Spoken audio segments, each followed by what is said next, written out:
নমস্কার বাংলা।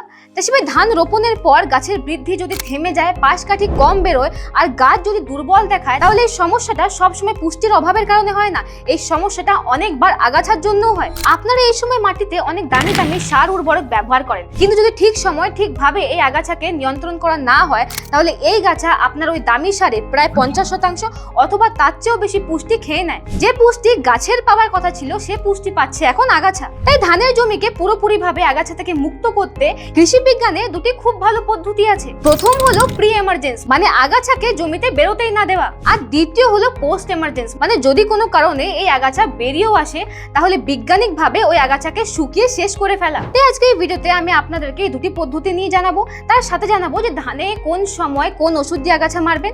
তাই ভিডিওটা শেষ অবধি অবশ্যই দেখবেন। চাষিভাই, ধান রোপণের পর প্রথম 30 দিনকে ক্রিটিক্যাল উইড কম্পিটিশন পিরিয়ড বলা হয়। এই সময় গাছ এখনো ছোট থাকে, শিকড় আস্তে আস্তে ছড়ায়, সাথে পাশ কাঠিও সবে মাত্র বেরোনো শুরু করে। আর অন্যদিকে ঠিক এই সময় আগাছা খুব তাড়াতাড়ি বেড়ে ওঠে। এই আগাছার বেড়ে ওঠার ক্ষমতা ধানের চেয়ে অনেক গুণ বেশি, তাই এরা মাটি থেকে নাইট্রোজেন, ফসফরাস, পটাশ, জল বা সূর্যের আলো এই আগাছা আগেই নিয়ে নেয়। তাহলে ধানের জন্য কি বাঁচে? প্রায় কিছুই না। তাই অনেকবারই আপনারা দেখেন কি সবকিছু ঠিক রাখার পরও আপনার গাছ দুর্বল দেখায়, বৃদ্ধি থেমে যায়, পাতা হলুদ হয়ে যায়, নতুন পাশ কাঠি বেরোয় না। তাই চাষিভাই মনে রাখবেন, আপনি যত তাড়াতাড়ি আগাছা নিয়ন্ত্রণ করতে পারবেন, আপনি তত ভালোভাবে নিজের গাছকে ক্ষতির হাত থেকে বাঁচাতে পারবেন। তাই আসলে এবার জেনে নিই যে আগাছা কিভাবে নিয়ন্ত্রণ করবে। কিন্তু তার আগে আপনাদেরকে জানতে হবে যে ধানে কোন কোন ধরনের আগাছা দেখা যায়, কারণ সব আগাছা একরকম হয় না, তাই সবাইকে মারার পদ্ধতিও আলাদা আলাদা। চাষিভাই, ধানে মূলত দু ধরনের আগাছা বেশি দেখা যায়।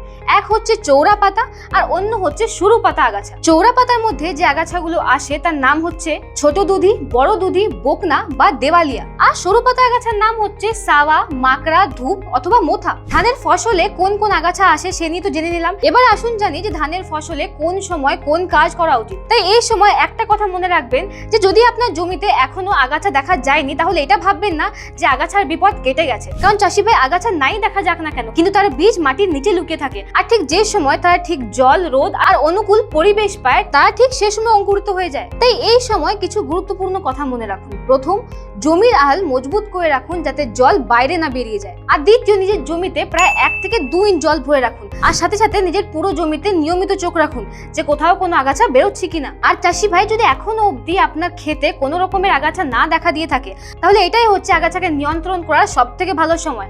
আর এর জন্য আপনাকে ব্যবহার করতে হবে একটা প্রি এমার্জেন্স হার্বিসাইডের, যার নাম হচ্ছে প্রেটিলাক্লোর 50% EC। এটা একটা প্রি এমার্জেন্স হার্বিসাইড, তাই এটা যে আগাছা বেরিয়ে গেছে তার উপর কাজ করে না, বরং যে আগাছার বীজ এখনো মাটিতে রয়েছে এটা তাকে মেরে ফেলে। আপনারা এটাকে যখন নিজের জমির উপর প্রয়োগ করবেন, সে সময় এটা মাটির উপর আর জলের উপর একটা পাতলা লেয়ার তৈরি করে। আর যে সময় আগাছার বীজ মাটির নিচ থেকে অঙ্কুরিত হয়ে এই লেয়ারকে ভেদ করে বাইরে বেরোবার চেষ্টা করে, সে সময় এই ওষুধ তার উপর কাজ করে আর তাকে মেরে ফেলে। কিন্তু চাষি ভাই, যে কোনো আগাছানাশক বা যে কোনো ঘাস মারার ওষুধ ব্যবহার করার সময় অনেক সতর্কতা রাখতে হয়, কারণ এটা প্রয়োগ করার সময় কোনো একটা ভুল সরাসরি আপনার চারাকে ক্ষতি করতে পারে। তাই এই যে আগাছানাশকের কথা আমি এখন বলছি, এটাকে কবে ব্যবহার করবেন? রোপণে ঠিক 3 থেকে 4 দিনের মধ্যেই। কিন্তু যদি এখন আপনাদের জমিতে এই 3 থেকে 4 দিনের সময়টা বেরিয়ে গেছে, তাহলে এরকম সময় এই হার্বিসাইডকে আর ব্যবহার করবেন না। কিন্তু যদি এই সময়টা এখনো পেরিয়ে যায়নি, তাহলে এটা কিভাবে ব্যবহার করবেন আগে সেটা শুনুন। এই ওষুধকে 10 থেকে 15 কেজি মাটির সাথে বা বালির সাথে ভালো করে মিশিয়ে নিন, আর তারপর নিজের জমিতে 2 থেকে 3 ইঞ্চ জল রেখে এই মাটি বা বালিকে ভালোভাবে ছড়িয়ে দিন। চাষিভাই, এই ওষুধকে আপনারা স্প্রের মাধ্যমে প্রয়োগ করতে পারেন, কোনো অসুবিধা নেই। কিন্তু হ্যাঁ, এটা মনে রাখবেন যে এটা প্রয়োগ করার পর প্রায় 1 থেকে 2 সপ্তাহ অবধি ওই জলকে মাটির মধ্যে ধরে রাখবেন, ওই জল যেন জমি থেকে বাইরে না বেরিয়ে যায়। কারণ আপনাদেরকে আগেই বললাম যে এই আগাছানাশক জলের উপরে একটা স্তর, একটা লেয়ার তৈরি করে দেয়, যে লেয়ারটা আগাছার বীজকে নিষ্ক্রিয় করে দেয়। তাই যদি জমি থেকে ওই জলটাই বাইরে বেরিয়ে যায়, তাহলে ওই ওষুধ এই কাজটা করবে কিভাবে? তাই মনে রাখবেন জল যেন জমি থেকে বাইরে না বেরোয়। কিন্তু হ্যাঁ, ভালো রেজাল্টের জন্য একে সঠিক মাত্রাতে ব্যবহার করা খুব জরুরি। তাই এর সঠিক মাত্রা মনে রাখবেন, যেটা হচ্ছে 600 মিলি প্রতি একর। আর হ্যাঁ, তার সাথে এটাও মনে রাখবেন যে এই ওষুধটা মাটিতে দেওয়ার সময় মাটিতে যেন হালকা আর্দ্রতা থাকে, মানে একদম শুকনো জমিতে এটা স্প্রে করবেন না, হালকা আর্দ্রতা রেখে এটা স্প্রে করবেন, কারণ শুকনো জমিতে এটা ভালোভাবে কাজ করে না। তাই এই দুটো কথাই মনে রাখবেন। তাছাড়া প্রথম পদ্ধতির কথা হয়ে গেল, ওই সময় কি ব্যবহার করবেন আর কিভাবে ব্যবহার করবেন সে নিয়েও কথা হয়ে গেল। কিন্তু আসলে এবারে কথা বলি যে যদি 3 থেকে 4 দিনের সময়টা পেরিয়ে গেছে আর আপনারা কোনো আগাছানাশকই প্রয়োগ করেননি, বা হয়তো প্রয়োগ করেছেন কিন্তু তাও আগাছা বেরিয়ে এসছে, তাহলে এরকম সময় আপনাদেরকে কি করতে হবে? আগে নিজের জমিতে যান আর নিজের জমিকে ভালো করে দেখুন যদি আগাছা বেরিয়ে এসেছে, আর যদি ওই আগাছা 2 থেকে 4 পাতার স্টেজে রয়েছে, মানে ওই আগাছার মধ্যে 2 থেকে 4টি পাতা বেরিয়েছে, এটাই হচ্ছে আগাছাকে মারার সবথেকে ভালো সময়।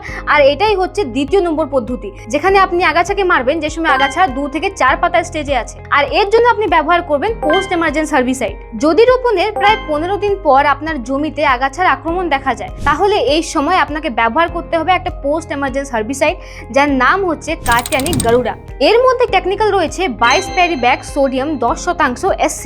এটা হলো একটা broad spectrum selective systemic herbicide. এর মানে হলো এটা ধানের ফসলে যে কোনো আগাছাকে মেরে ফেলে, সাথে সাথে এটা সিলেক্টিভও, মানে এটা আপনার ধানের চারাকে, ধানের গাছকে কোনো রকম ক্ষতি করে না, শুধুমাত্র আগাছাই মারে। আর সাথে আগাছানাশক সিস্টেমিক ভাবেও কাজ করে, মানে ওষুধকে স্প্রে করার পর এটা আগাছার শিকড় থেকে পুরো গাছের মধ্যে ছড়িয়ে যায় আর তারপর ওকে মেরে ফেলে। মানে হলো এটা আগাছার শুধু পাতার উপর কাজ করে না, আগাছার পুরো শরীরের উপর কাজ করে। এবারে আসি যে এই আগাছানাশককে কবে আর কোন মাত্রায় ব্যবহার করবেন। আমি আপনাদেরকে আগেই বললাম যে সময় আপনার আগাছার অবস্থা 2 থেকে 4 পাতার স্টেজে, সে সময় একে ব্যবহার করবেন। আর হ্যাঁ, এর সঠিক ডোজ মনে রাখবেন, যেটা হচ্ছে 80 থেকে 110 মিলি প্রতি একর। হ্যাঁ, এখানে আমি আপনাদেরকে আরেকটা গুরুত্বপূর্ণ কথা মনে করাতে চাই যে আপনারা যে কোনো আগাছানাশকই ব্যবহার করুন না কেন, সব সময় যে মাত্রা বলা হচ্ছে বা যে মাত্রা ওই ওষুধের পেছনে লেখা আছে, সব সময় সেই মাত্রাতেই ব্যবহার করবেন। যদি সেই মাত্রা থেকে কম করেন তাহলে ভালো রেজাল্ট পাবেন না, আর যদি সেই মাত্রা থেকে বেশি করেন তাহলে তার খারাপ প্রভাব আপনার চারার উপরও পড়বে। আর হ্যাঁ, এই যে পোস্ট এমার্জেন্ট হার্বিসাইডের কথা বললাম, মানে এই যে কার্টিয়ানিক গারুডার কথা বললাম, এটাকে ব্যবহার করার সময় আপনার জমিতে যেন একটু জল দাঁড়িয়ে না থাকে। কারণ আগে যে হার্বিসাইডের কথা বললাম সেটার জন্য জল জরুরি ছিল, কিন্তু এটার জন্য জল লাগবে না।